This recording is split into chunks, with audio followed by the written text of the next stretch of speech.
3. And then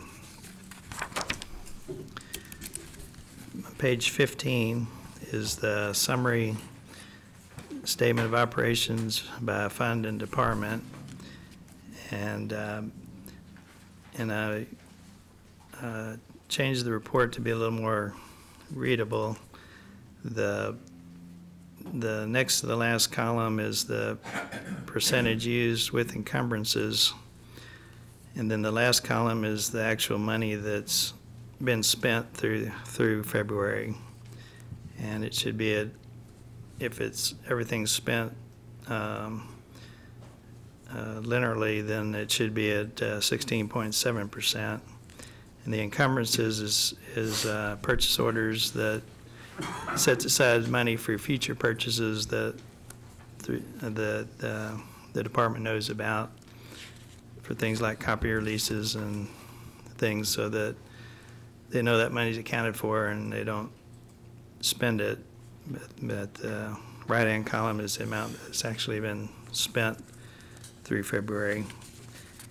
And on page 16, the overall percentage spent for general fund is 16.7%. Then the other pages show the other balances for the special project funds and the grants. And then on page 21 is the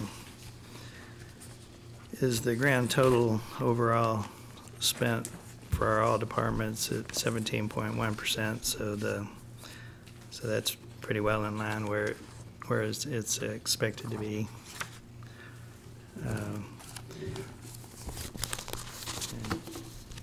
Anybody have any questions?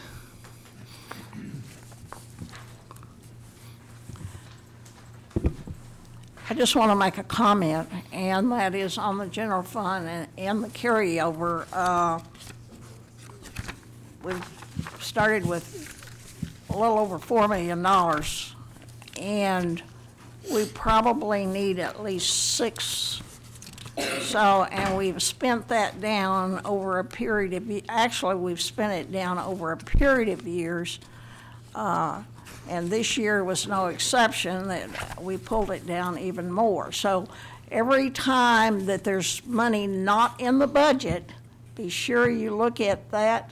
You know, we've already spent $257,000 out of unappropriated reserves this year. So when people start coming in asking for extra money, we need to be very cautious about that, and they need to be aware of this also. So, are there any other questions for Mr. Worthen? Thank you.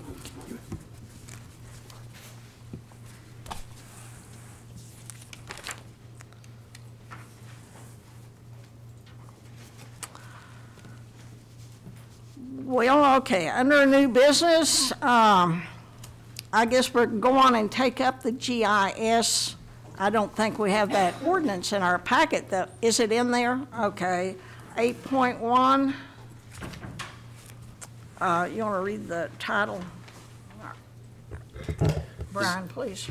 This is an ordinance changing the title of GIS coordinator in the county assessor budget to business relations specialist for the county assessor budget for 2019. Okay. Are there any comments on this? Do I hear a motion that we go on and send it to the full quorum court? So moved. Do I have a second? The ordinance, we have a motion and a second. All those in favor say aye. Aye. All those opposed? Ordinance is sent to the quorum court. All right, number 9. An ordinance creating the position of desktop support technician in the information technology budget for 2019. We had a report on this last night. That's 9.1 and 9.5. You want to read the title, please? Well, I just did it. I just did that, so. Which is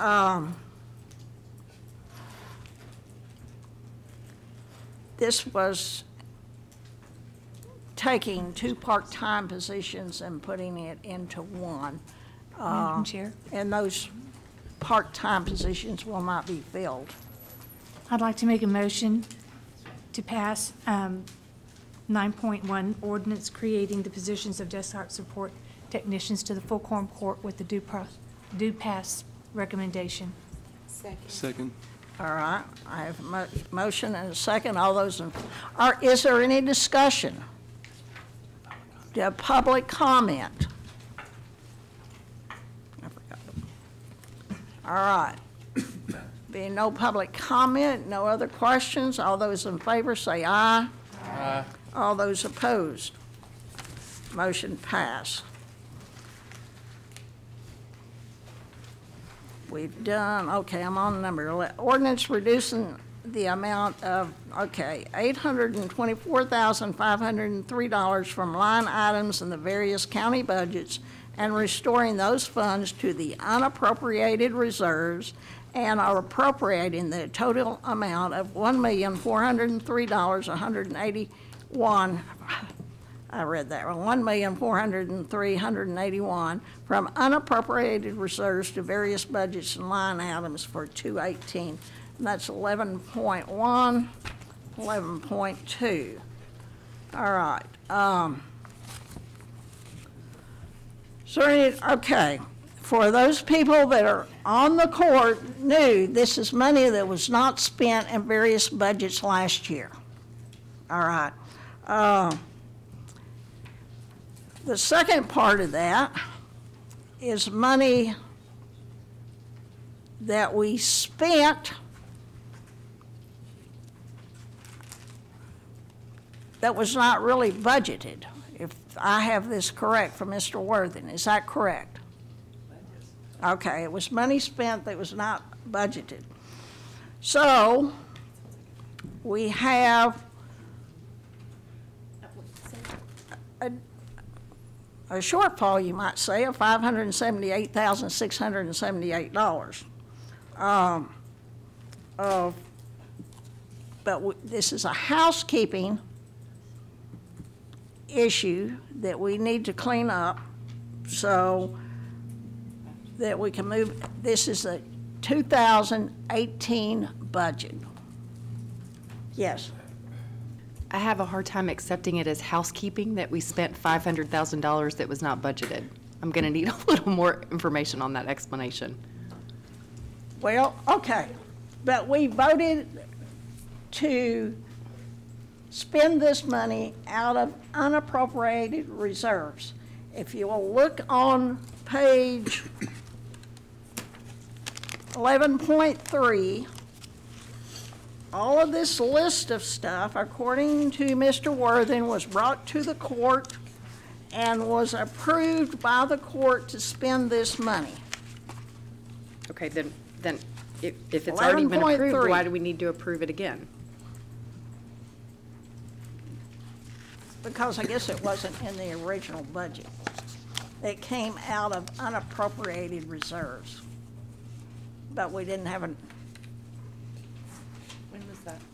Well, and I'm not a new person, and this does not make sense to me because of the way it's been explained. So, I mean, saying that we're budgeting now $500,000 that we didn't budget last year does not sound good.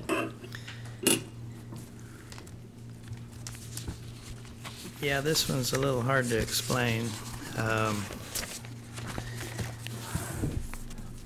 It's been done every year for the last several years, but there wasn't really much documentation of why it was being done, other than it's the domain of the quorum court over these. It's to clean up the negative position budgets, the negative personal services line items, and then negative overall budgets, and then it takes it from the surpluses and the pluses and minuses, and the total of the $544,000 is the result of mostly from transfers that weren't budgeted, and the biggest lion's share of it was from general fund transfers, two of which were the jail infusions of $410,000, so that accounts for the biggest chunk of it. Well, I mean, I understand that we have that unappropriated reserve we set aside for the jail if it goes over, but, I mean, looking at 11.2, these look like positions that, Right. that went over budget, which Yeah. we changed our budget controls for the first time last year to not allow. Well, what No. happened was the position budgets are set at the beginning of the year, and then throughout the year, ordinances come along where people get regraded and they get more money, and then that throws their position budget into the negative. But then there's positions that go vacant, and that results in surpluses in position budgets. And so all of the raises were approved, but By whom? by the court. It, like y'all have one or two here tonight. And then that gives that, like when the circuit court positions got their raise, well, the beginning of the year position budget doesn't reflect that. So at the end of the year, it's going to create a negative position budget. So this is just a housekeeping that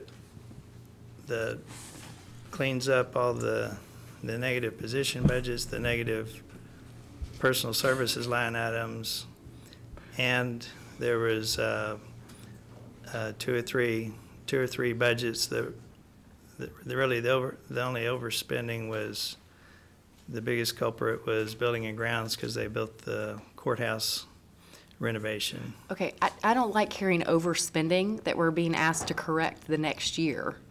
That's troubling, but I'll say that if we're tonight approving a change in, like, the circuit court position, why would we need to do it again next year, which is what it sounds like you're asking, so. Well, it's just the way it's been done in the past. It's an efficient way of doing it at the end of the year, because people change positions from one position to another position, and then they have these raises, and then they jump positions from one position in one department to another department, and then it's for partial years, and it's just an accounting. Well, It's an accounting nightmare, and it's more efficient to do it at the end of the year. At least that's how it's been done in the past. so from the personnel positions, that perspective, the budget controls are clear that money cannot be moved in or out of personal services without coming to the court. So I don't understand how any one of those is in a negative at the end of the year. Well, it's because people got raises, and that's what throws the position budgets into the negative. What was, okay, well then, But that's- those were approved by the quorum court as we went well, along. I guess throughout that's the what I year. don't understand is if we approved it last year, I don't know why we're approving again. And then, but the second issue is how much did buildings and grounds go over budget? Well, I mentioned, I had brought it up before at one of the other meetings. They were in the negative $41,694. And how did they spend money they didn't have? I don't understand how that even works. Well, I mean, because that doesn't work at my house. well, I'm just reporting what happened. I mean, they were trying to pass that amount from the, Right, and we didn't, it was never approved and it was pulled, so I don't understand Right. how they spent money they didn't have. well, by the time it's reported, it was already spent. And like I say, I'm just reporting what happened as of the end of the year. Well, And- that seems to violate county ordinance, not just the budget, but the budget controls. I think that the comptroller's office should be responsible for making sure that no department anywhere in the county spends more than what is budgeted. And if they do spend more than what is budgeted, I expect it to be brought to this body immediately, not months later, when it's too late for us to do anything about it. Well, it wasn't months later. It was spent in December, and then I reported it at the January meeting. But we're being asked to fix it in March. Well, the same thing has been done every year, the same process. I don't recall ever being asked to pay for expenses after the fact when a department was over budget. Well, it was done last year at the same time, and it was for this ordinance has always fixed the budget for three things: the position budgets, the personal service line items, and then any individual budgets that were spending the negative overall. So it was, maybe it never was explained properly. So but what would happen if we didn't approve this ordinance and didn't approve the $40,000 that Buildings and Grounds spent improperly? Well, we'd probably get written up by the audit. Well, I don't know that it's this body's duty to fix somebody else's mistakes. Well- Maybe there should be an audit finding. Okay, I think we've done mean- this every year I've been on the court, where we've come back with unappropriated monies which were not spent. But that's So- different from what Mr. Worthen is explaining, that a department overspent $40,000 more than what we had budgeted, and in doing so violated this court's budget ordinance, and we're being asked to fix it after the fact. That's significant. It means our budget and the work we put into the budget is meaningless. So I think Okay. that needs to, there should be consequences for that. I don't know how to deal with that, but that's not okay. Thank you. J.P. Bowman. Mr. Worthing, could you make recommendations on how we might fix this so that this kind of occurrence doesn't come up and we having to deal with this another year? well, it's up to each elected official to monitor the budgets of their departments under them, and I just report the results. So as far as the individual departments, that would be up to whoever their direct supervisors are, and they should go over their budget every month, and then really it's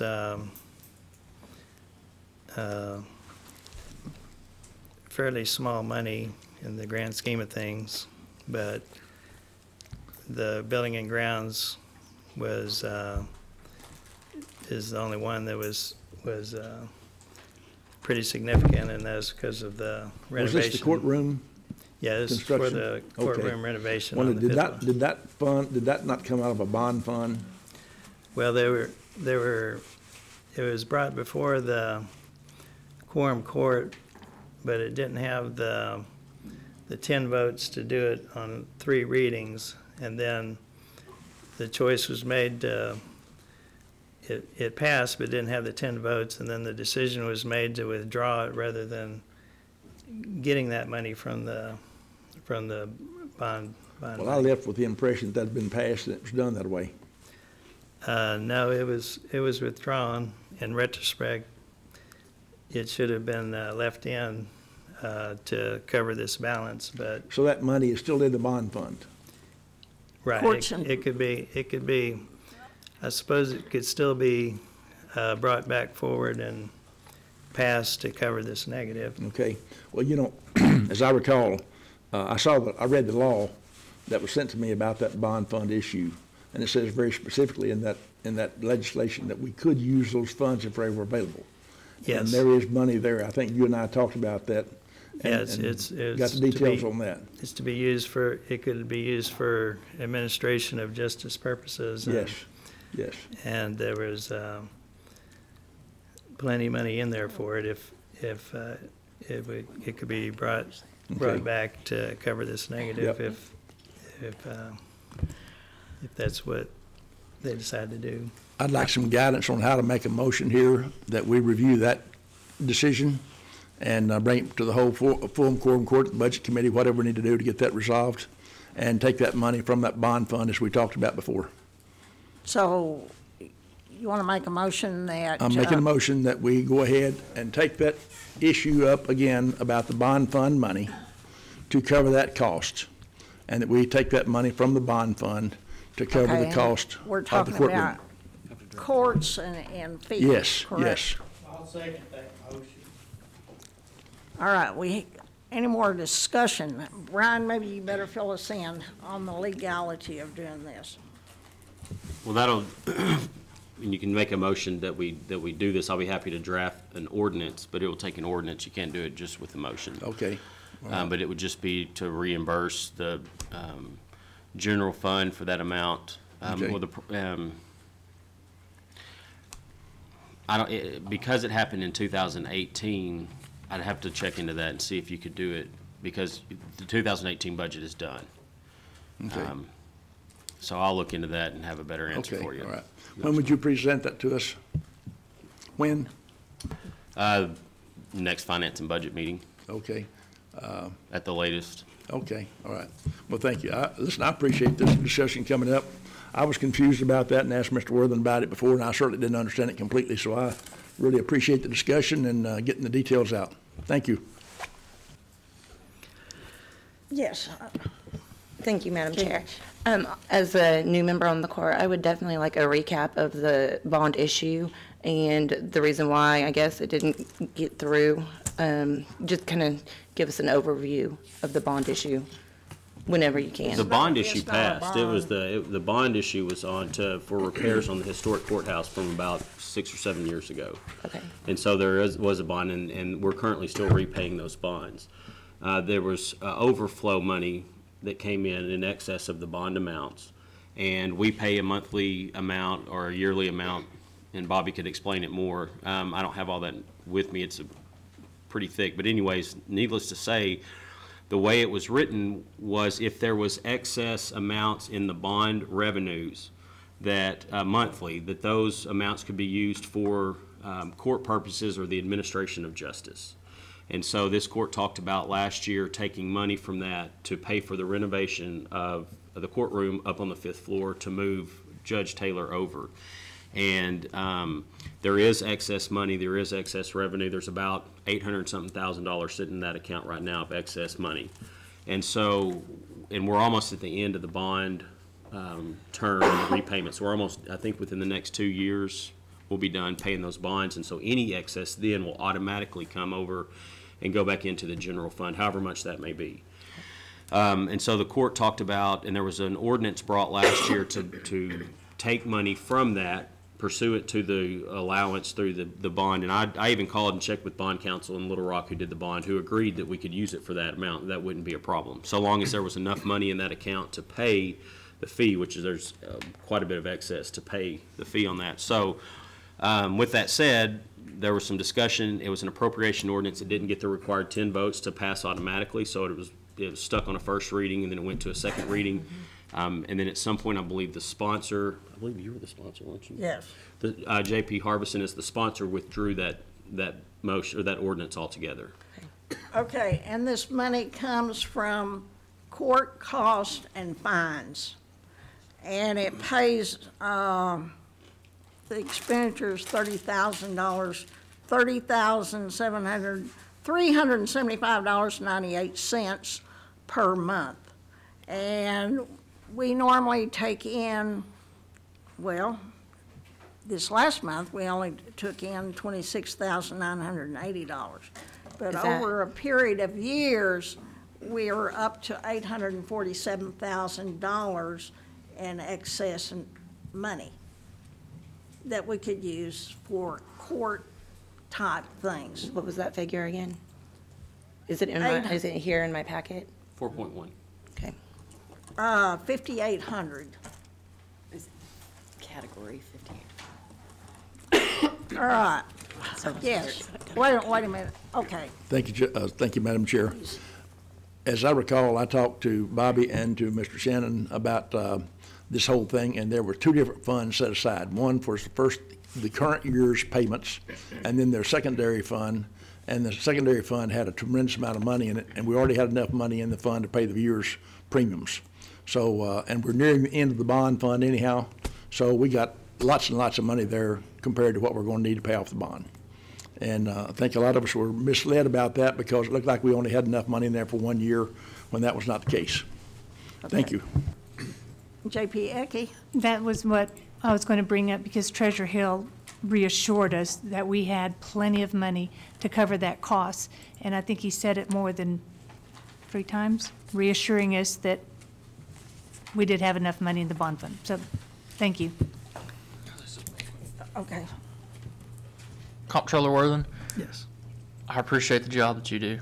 I know this is a big job, and I know that you're trying to wrap your arms around it, and so I appreciate that a lot. I want you to feel the need, or feel the ability to have whatever support you need from this court, and that includes things that when you run across them and you're like, I don't know why they've been done this way in the past. You know, maybe we need to evaluate those and look at them. You know what I mean? If that's legitimately what needs to be done. So I just want you to feel the support from us on helping you out in your job. It's a big job. Hats off to you, buddy. I mean, I've done a little bit of accounting, and it's daunting. Thank you, appreciate it. Okay, so where are we with this ordinance? Do we want to amend it to take out the building and grounds, $250,000? Or do we just want to table this until? Madam Chair, can we Yes. table this until we have the mixed meeting and let the attorney bring us the drafted proposal and move it forward after that? Okay, all right, Mr. Johnson? Yeah, point of order. If we're not going to bring it up at this meeting again, tabling it's the improper motion. The motion should be to postpone it. Postpone it, okay. Madam Chair, Yes, can we just separate that item, buildings and grounds item, from the rest of the ordinance? Because I do believe that the rest of it has to move forward. Do we not? Yes, to clean up the 2018 budget has always required the quorum court in the past because y'all have the domain over the position budgets, the personal service line item budgets, and when a budget is spent in the negative overall. So, but really the only thing that I think is in question, unless y'all have questions on how the rest of the balance came about, is the building and grounds negative. So if y'all see fit, you could pass the rest of it and just delay the building and grounds portion until the other ordinance is passed to take care of that negative, and then everything else will be cleaned up for the year. Madam Chair, that would be my motion, to separate buildings and grounds from this. okay. Can we? There's already a motion. I'm sorry, there's We've already a got a motion on motion. the floor. I withdraw my motion. Thank you. Okay, there's a motion on the floor to do this. Did we have a second? Yes. just withdraw my motion.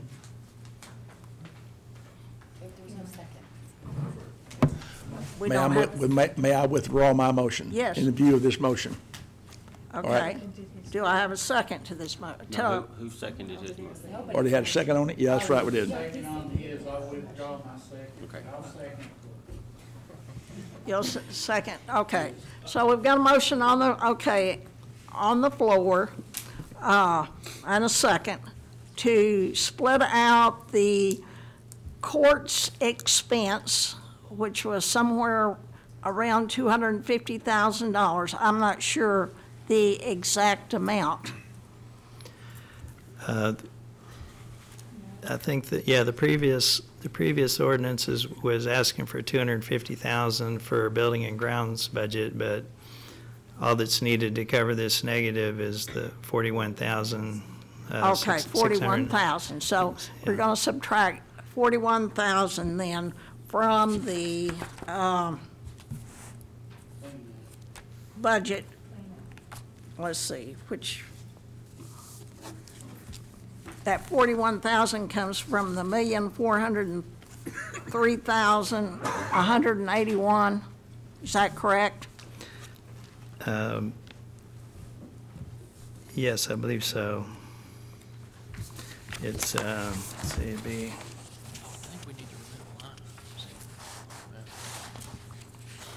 Well, it's a line item. It's not in general, see, it's in general fund, it's in general fund because that's under general fund.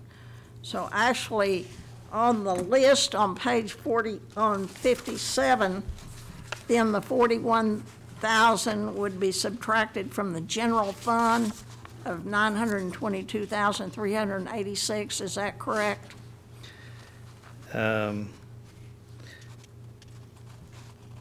yeah, I believe so. I'd have to look for it to verify exactly where it's at, because there's a gazillion items here, but I can make the adjustment where appropriate in the, All right, we that have, 41,000. what I'm going to do on this, we have a motion on the floor and we have a second, and we're going to go on it. And do I ask for public comment before we vote? Is there any public comment? No, it's a, What? Oh, I didn't see you. I'm sorry. I wanted to find out where this number was on 11.2 because I don't see any $41,000 figure in any of the paperwork we've got. And I am not comfortable separating something out when I don't even know where it is. Because I've got the chief of staff shaking his head that that's not what we're talking about, and I've looked through 11.2 and I don't see that number anywhere. 11.3, I think. It's probably the combination of numbers, and I'd have to, it'd take more time than y'all are wanting to spend for me to figure it out on the fly, but My next, it's- may I ask I've accounted. Mr. Hill a question? Yeah, I've accounted for the difference between Article 1 and Article 2 down to the dollar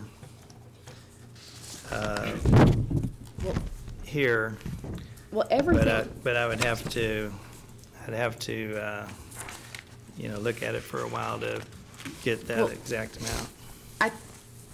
Tell me if I think 11.2 is only the personnel positions.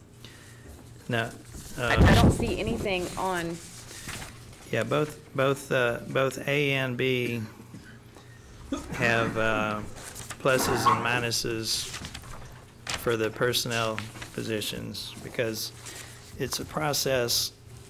This is the paperwork for the process here, and it takes positives from the position budgets and transfers them to the negative for the position budgets, so that the overall budget for each department, for most of them, is just a break even. But when there's some together, what's A and B? Because I don't. it's the attachments A and B that went to the, Look at the bottom, on the back. page 61 at the bottom, Yeah, I don't have the packet with page numbers on it. $412,315, is that Yeah, the, transfer out? So 11.1 refers to an attachment A and an Right. attachment B, right. neither of which we have. We have 11.2. Well, there's, the ordinance should have had attachment A and attachment B with it. I think it's because it's in like 6-point font. Okay. Yeah, it's. So 11.2 is both. Yeah. But I don't. It's a little hard to read, but it's a process where you take the pluses and combine them with the minuses, and each individual position budget and each individual overall budget has all It's just tiny. the workings of the pluses and minuses, and then this attachment just extracts the pluses and from each of the sources, and then it extracts the negatives from each of the sources, and compiles them in the attachment A and B, but to look at the individual budgets, which I'd be glad to sit down with any of y'all later to explain the nuts and bolts of it. And so it doesn't lend itself to just finding that individual number by itself, because it's a combination of. Is it an A or B? It's in the individual budget. I mean, I can find the building and grounds budget. It's in B. And It's in B. Okay, It's so it's the in, transfers out. I think what he's saying is, what you're seeing is all most of these do have to do with salary. There are some that don't, like jurors and witnesses, but I think in the there's transfers out that may include some of those things, because it is, if you look at that number there at the bottom of page 61, the 922,386, that's it matches up with the general fund amount. And so it could be somewhere in those transfers well, wait, out. so there's a 41,694,000 number. Yeah, that's Six- it. Where'd you see that? It's line, it's about halfway up on page 61. It says 3,009 other professional services, 41,694. Yeah, that's it. That's it. All right. It's, So now I want to know what transfers out is to the tune of $412,000. okay, transfers out, see, that accounts for the biggest lion's share of it, and it was the jail infusions that, Okay, 41,694 off of that. and see, when the original budget was set out, there wasn't enough budgeted in the transfers account. So, for example, the transfers account, let me get that one.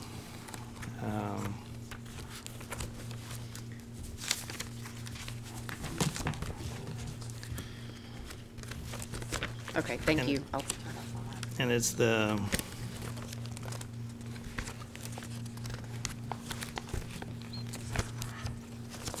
yeah, here it is. All right. So for, I want to ask Bobby Hill a question. Is there a deadline that everything needs to be balanced out, or can this wait till the next budget meeting? I think the books are supposed to be closed in February, and then Well, it's supposed to be closed see, in this is- February, this is March. Yeah, this- still Okay. have March, I think, yeah, and it's not really, it doesn't really affect the books, it affects the budgeting. It's the 2018 budgeting that's being cleaned up. None of the actual numbers that went towards our financial statements is affected by any of this. It's just to clean up the budgeting aspect of 2018. Okay. And then on the general fund transfers, although it was budgeted, which was before I got here, was $38,000 for the transfer to the HIV clinic. And then, because the court orders 39 and 40, that was $410,000 that wasn't budgeted, so that accounted for $410,000 worth. And then there was two grant budgets that were in the negative because they get reimbursed after the fact. So general fund had to do a transfer to cover their negative until January, when they could be paid back. So that accounted for $451,000 out of the $544,000. And then there was just other miscellaneous transfers that weren't accounted for and budgeted for, but in the overall grand scheme of things, there was more in the budget for 2018 that was turned back. But as far as the individual budgets that were approved, that's what this housekeeping is about. Okay, so this doesn't. It doesn't really hurt the financial statements or affect the financial statements, other than just getting the blessing of the quorum court, because these balances ended up in the negative. it's a housekeeping thing that's been done every year, so. So the only thing that we really need to do, if we're going to pay for the renovation or the building of that courtroom, then is that we need to, 41,000 Yeah, needs y'all to, y'all just, $41,694 needs to be subtracted from the general. yeah, this would be subtracted from Article 2, from the general fund, that 41,694. And then when the ordinance would appropriate from the unappropriated balance for the court costs money, and this would all be retrospective back to 2018, so that 41,694 would be taken from the court costs unappropriated reserves and then appropriated to building and grounds budget to cover the overspending. And then that part would be addressed. Okay, now do I understand that they had enough money in the building and grounds to cover that except for the $41,694? Yes. So, okay. Okay. I just wanted to say for those that were trying to make sure you were following along, in attachment B, which is on page 61, if you find that number, the way to decipher it is the first 4 digits, 1,000, signifies the general fund, and then the 0108 is the buildings and grounds budget, and then 3009 is the line item for other professional services. So you can actually track it. It's just a little hard. So if you were interested in going through all of those, you could do it.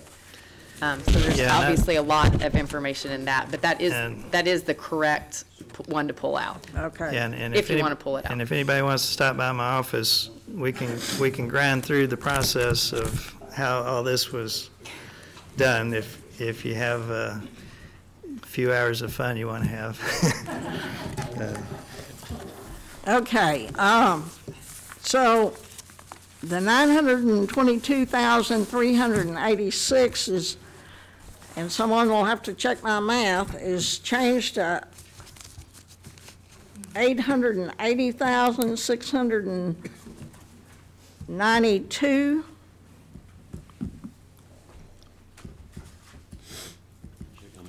Check it.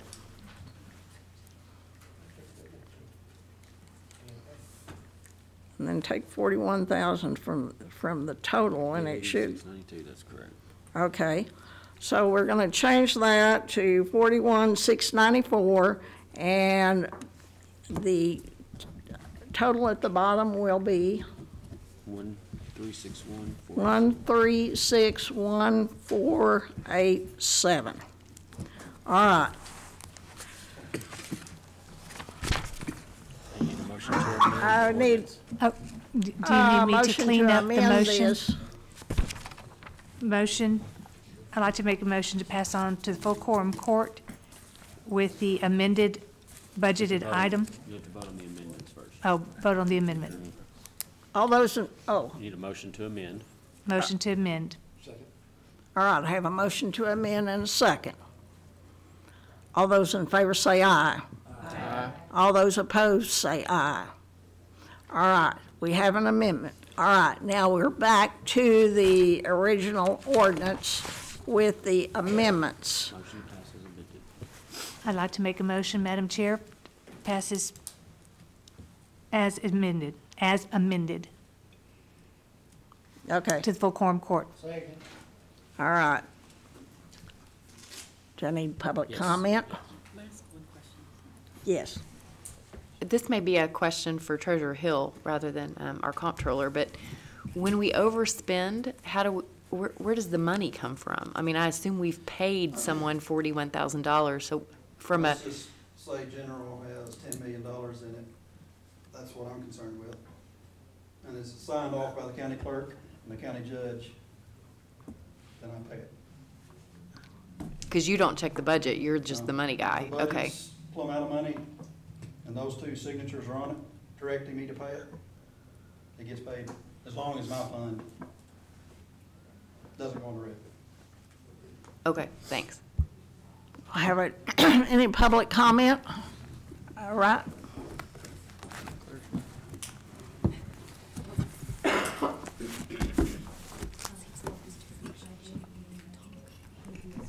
I just have a question.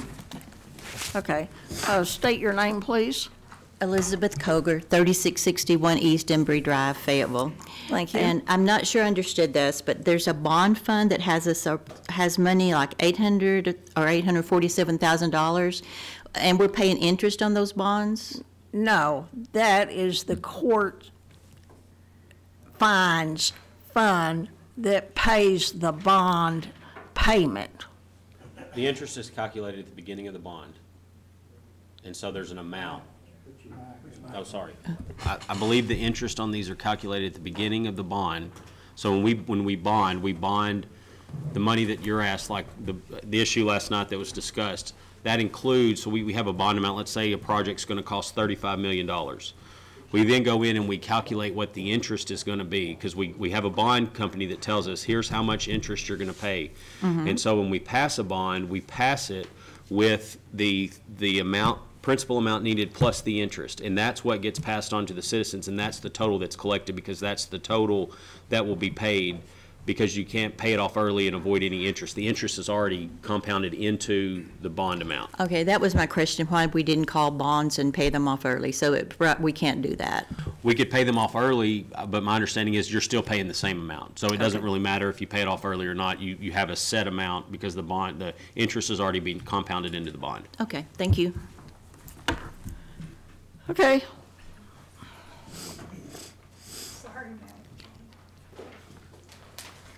State your name and address, please.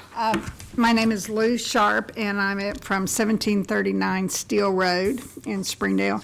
And my question was, in looking at this, and I'm sure it's a stupid question, but the $41,694 was from building and grounds. So I was wondering, since it's hard to keep up with all of that, why the accounting code is a general fund accounting code instead of, because it's coded 3009, which ties it to general So fund. I wonder why codes- it isn't coded for building and All of the grounds. funds, all the funds in the county has certain funds, and so there are certain funds that are general fund. That's everything in the 1,000s. The first number is a 1,000 number. Right. So that first four-digit number dictates which big fund, which big pot it comes out of. Roads is 2,000. I think sheriff's is, y'all 3,000. So then the second code, the second four-digit number that you have in there is the department number. Oh, okay. And so the 0108, I believe, is buildings and grounds. Mine's 0122, that's county attorney. The third number is everything that we do. The state puts out a numbering system for every expense that you have or income that you have. And it's another four-digit number. And it can be for general supplies, which are pens and papers for your office, small equipment, which would be like a printer or a computer. You've got software line items.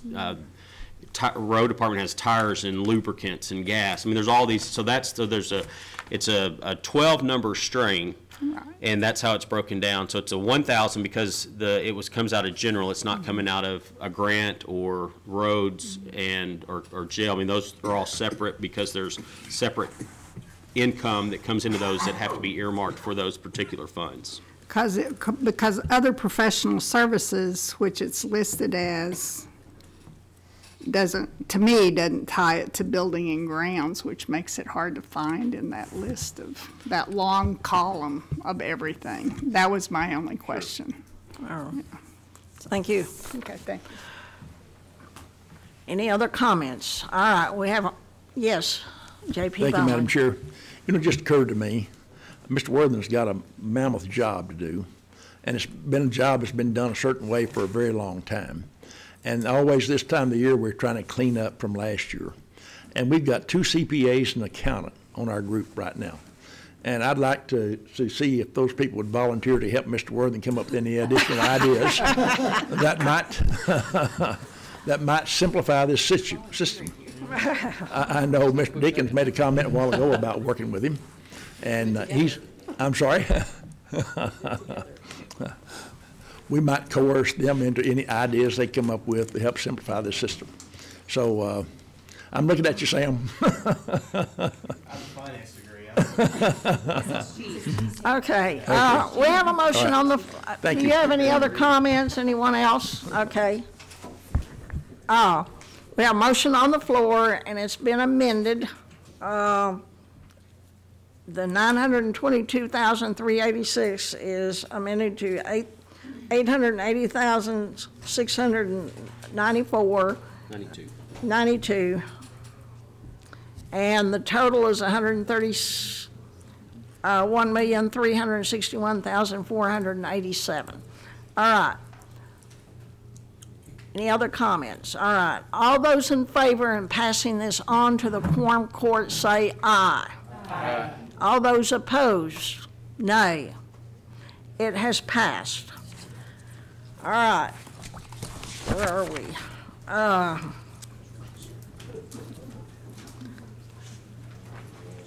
An ordinance, we've done that one. Nope, it's a 12. different one. It's a different one. An ordinance adjusting carryover revenue and various fund items for 2019. All right. Bobby. Well, Now, this is mine, this is my stuff here. okay. Carryover that will be adjusted on the budget, either plus or minus. I was very pleased with almost all of it, except, of course, Shannon, you would have to put the road carryover on top so everybody could see it.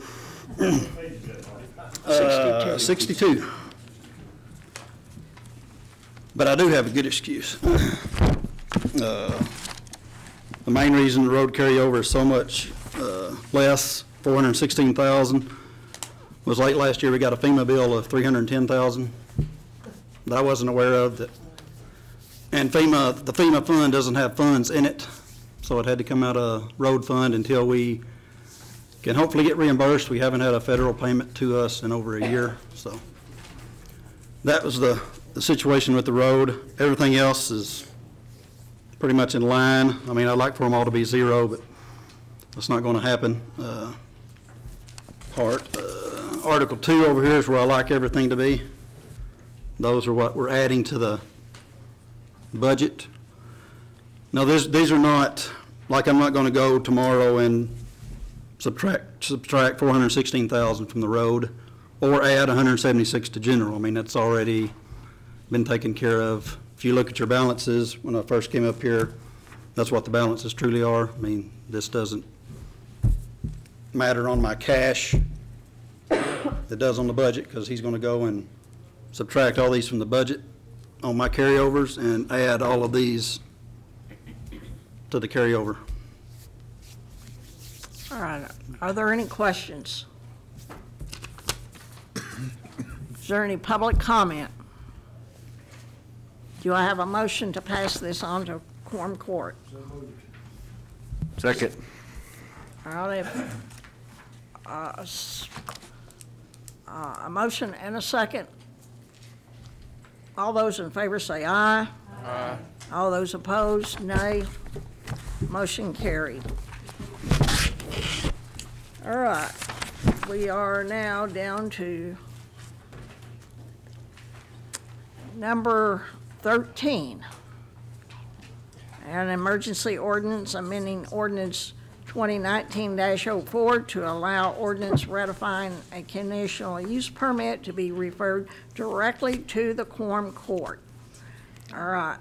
Mr. Lester, would you read that for us, please, sir? An emergency ordinance amending ordinance 2019-4 to allow ordinances ratifying a conditional use permit to be referred directly to the quorum court.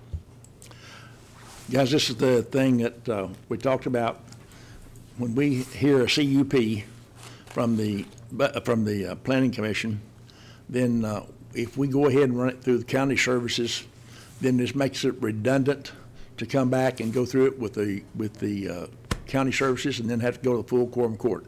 So recommending that we go ahead and pass that responsibility directly to the full quorum court. So we had to bring people back here 3 or 4 times to try to hear a CUP and get it resolved. So our motion is to go ahead and move that choice directly to the full quorum court instead of going through county services and then referring that to the full quorum court. Do I have a second? Second. I think you got a question over there. Yes. I just worry how that might affect public comment time.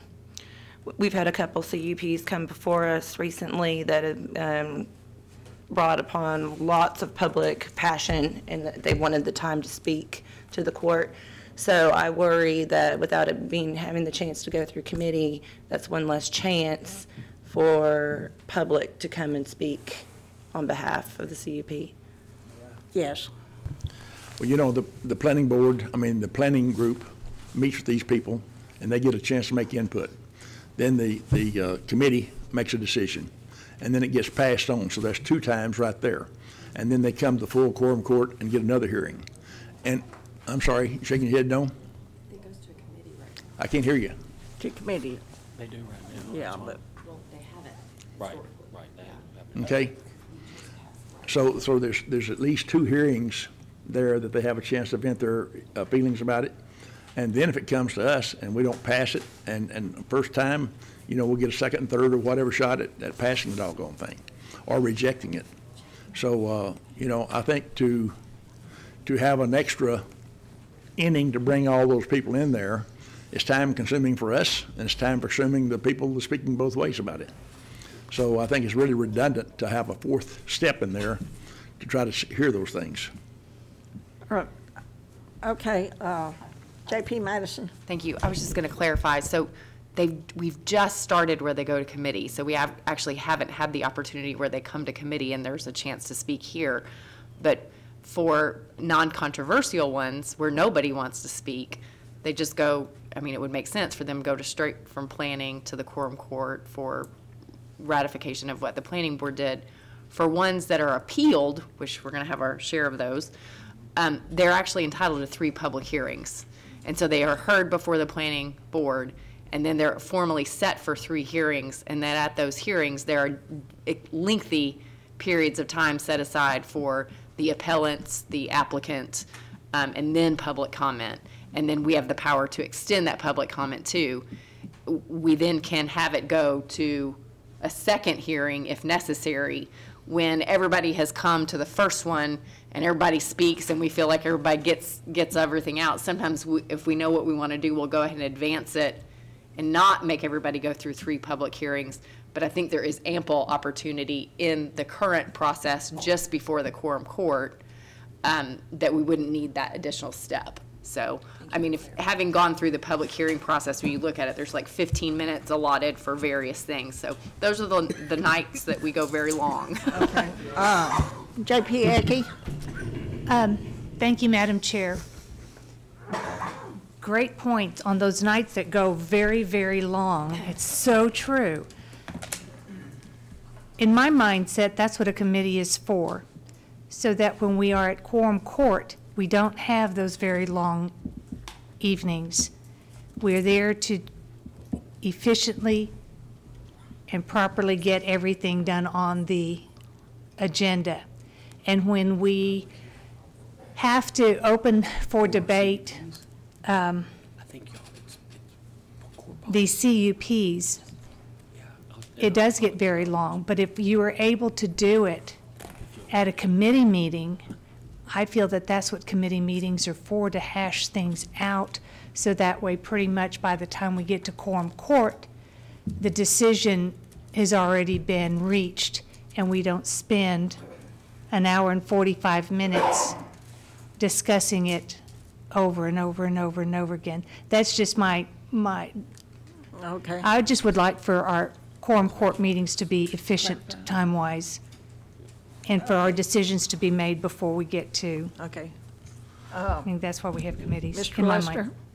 So the way this works, the way you have your system set up with CUPs is they start out, they go to the planning board. The planning board makes a decision and makes a request. Typically, I would say majority of what we have is non-controversial.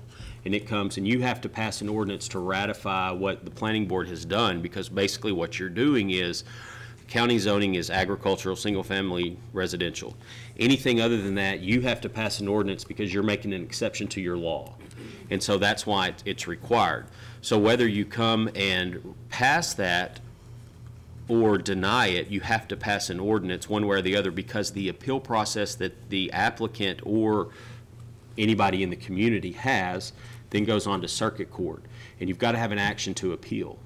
And so it doesn't really matter, even if it went to committee and was denied by committee, it would still have to go on to quorum court and be denied. The issue is the majority of these, having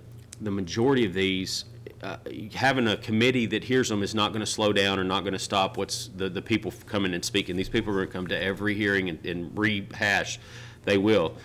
The majority of these people are literally waiting on us to make a decision so that they can build a pole barn or something like that on their property or do something similar. And so when you take that time, because of how our planning board meetings run right now, it could extend by going to a committee, it could extend them an additional 60 days. This is somebody that there is no issue. And so for 60 days, these people that are trying to get these projects built and there's no problem, they can't move, they can't build, they can't go forward, they can't do anything. And so the purpose of this was to say, let's not slow them down, because it is problematic. And we've got that would have that coming up if we don't pass this, where we've got some people that are queued up that there's been no controversy or anything, that are going to have to wait an additional 60 days because of how the planning board meeting versus the committee and the quorum court meetings work. If I could have just I think, just yes. a follow-up on that. The planning department goes out and they do their zoning and their approval, and if it does meet the criterion for the planning department, it is then passed on to the planning board. And that is 7 members, correct? Right. With the planning board, nothing's passed on. They present it to the planning board. Planning board and say that the conditions have been met. Right. That sort of thing. Right. Is there a requirement for those 7 board members to make a decision, or if there's only 3 that make a decision and people abstain? I got a phone call today saying that the board is not doing the job that they're supposed to do, and then therefore we end up with it because they haven't made their decision. Could you let me in on that? Yes. No, there are 7 members, and in order for something to pass, it has to have 4 votes in favor of it. Regardless of anybody that's absent or abstaining, it requires a majority of the entire body, just like this court does on passing an ordinance. That's what I figured, they had to have a quorum. Right. You have to have a majority of the body to pass on an ordinance. From what I understand, then, this past the training fitness, I got a phone call. I said, you're not even my constituent, but I listened to what you have to say. He said there's only 2 in the affirmative and 1 in the negative, and nobody else voted. There were 4. Could you clarify that for me, please? Yes, there were 4 affirmative, and they talked to me about that beforehand, because they had somebody that wasn't there, and they had somebody that was abstaining. And I explained to them they would have to have 4 votes total to pass it on, and they got the 4 votes, and so that, or it wouldn't have passed out of the planning board. Well, that's what I figured. Okay. But it's good to have that official. Thank you. All right. J.P. Madison. I just wanted to speak in favor of J.P. Bowman's motion. I think that if you've ever, I've done some planning issues with the city of Fayetteville, and if you're one of the neighbors, the citizens that's very invested in those issues, and how it transfers here to the county, those people might have had to go to the planning board multiple times because they get there and then it's delayed, and so it might have been several times that they go to the planning board before they finally get a decision from the planning board. And then when they come to us, they're really looking for some finality. So I think if we add a committee layer in, then I would just groan if I were one of the citizens that found out that after all that with the planning board, now I got to go to a committee, which is not the final decision maker. So I think that J.P. Bowman's motion is in favor of not only efficiency in how we conduct business, but it's very respectful of the time of our citizens in trying to let them not have to come before us all the time. So I'm going to be supporting this. All right. Are there any other comments? Okay. J.P. Thank you. Deakins. I just have one thing. I said Jenkins. Oh, did you? I'm sorry. That's okay. At our last full quorum court meeting, though, the part that I was worried about is that we were handed the ordinance for the elite training facility that night. Like, it wasn't on the agenda, so public was not aware that that was going to be on the agenda that night.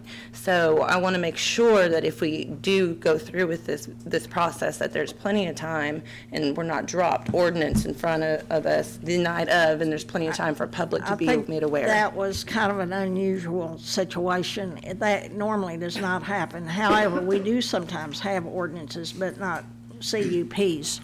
All right.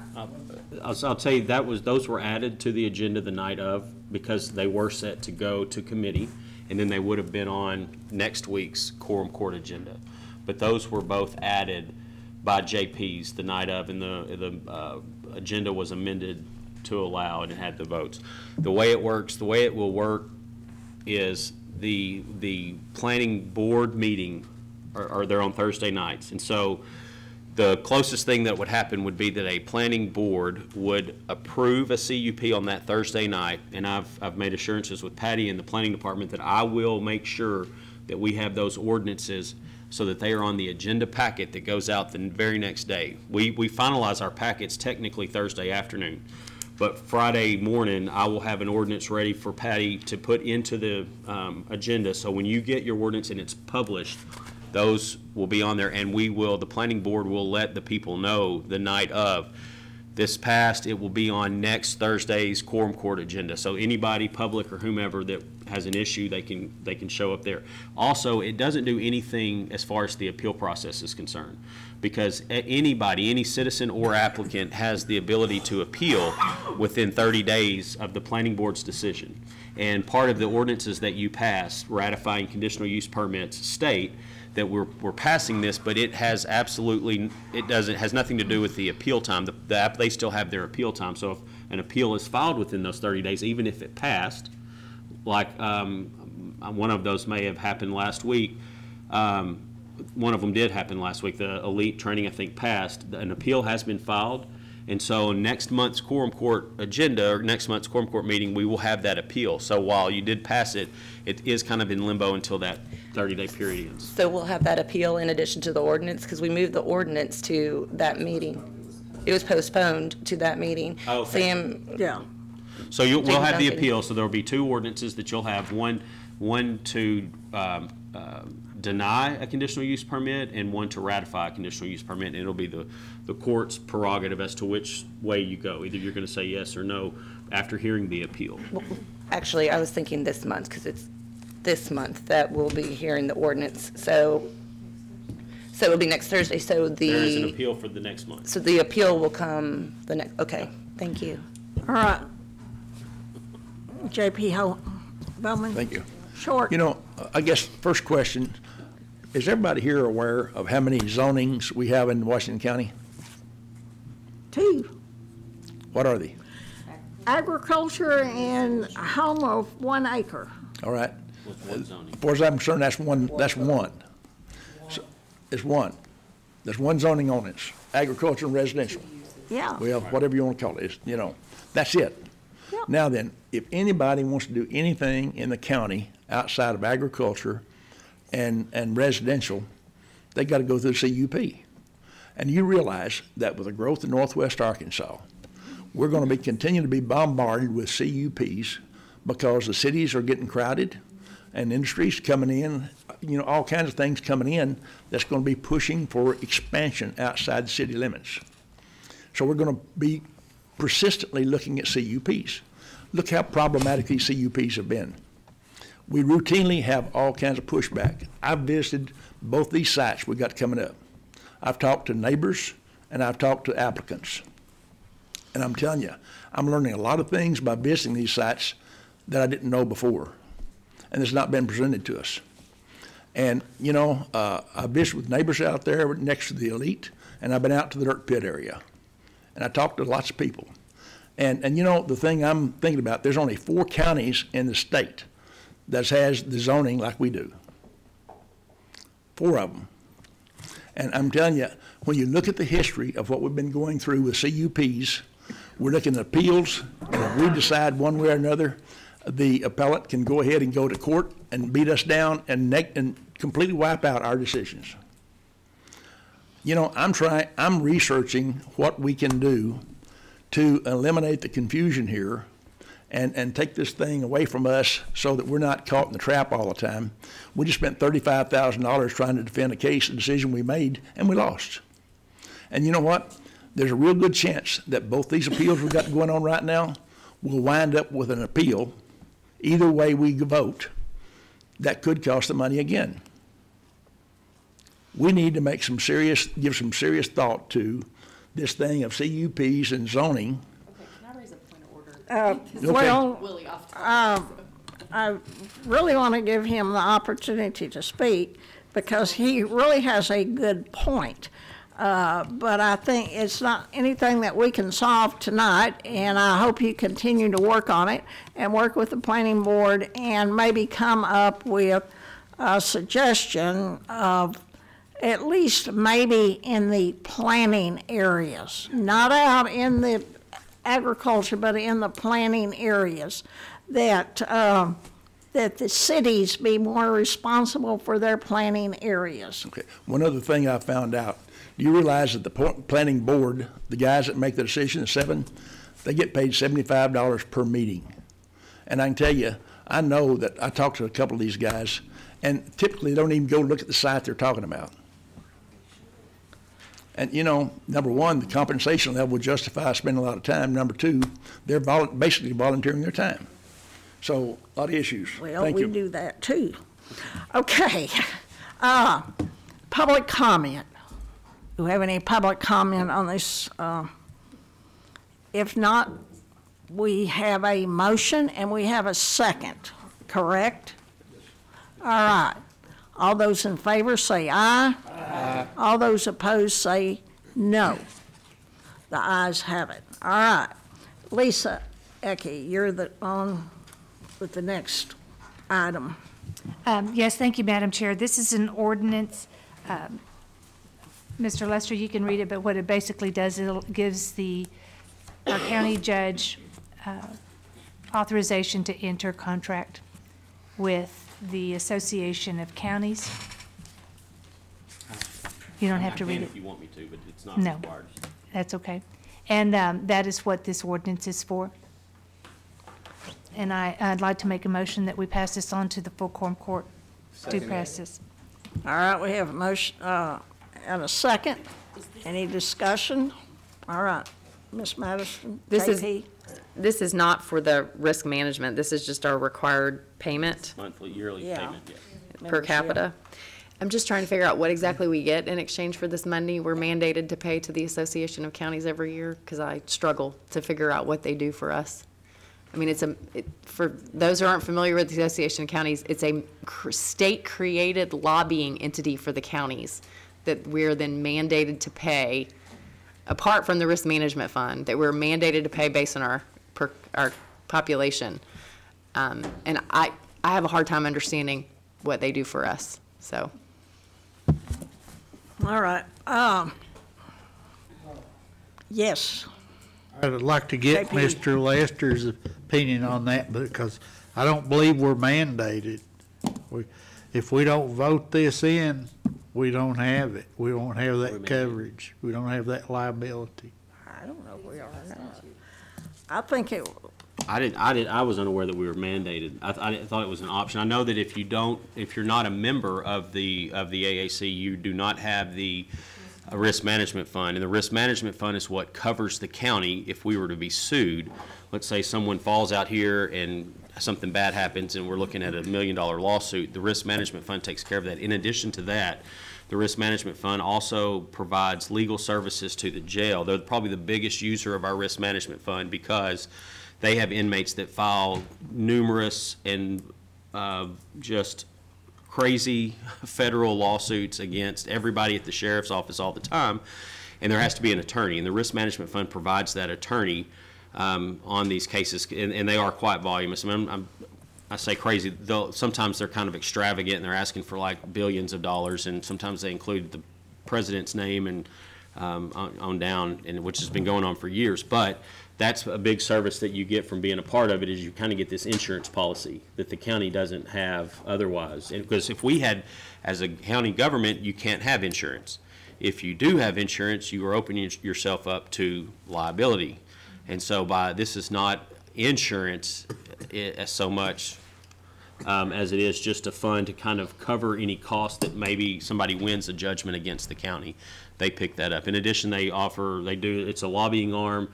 I think everybody know that there's a county judges association, there's a county sheriff's association, there's a county court association, county treasurer. I mean, it's all the electeds have an arm of this, and they provide a lot of education as well, a lot of your pamphlets and stuff. It's, I think it's one of those necessary things that we need to do I've said this before, I would not feel comfortable or safe without participating in this and partaking for our county to partake of all of these amenities, any more than I'm going to get in a vehicle on a public road without liability insurance. So it's just would not be responsible as far as I'm concerned. Thank you. Okay, I think it's that we probably receive more from our $5,000 than more in support issues,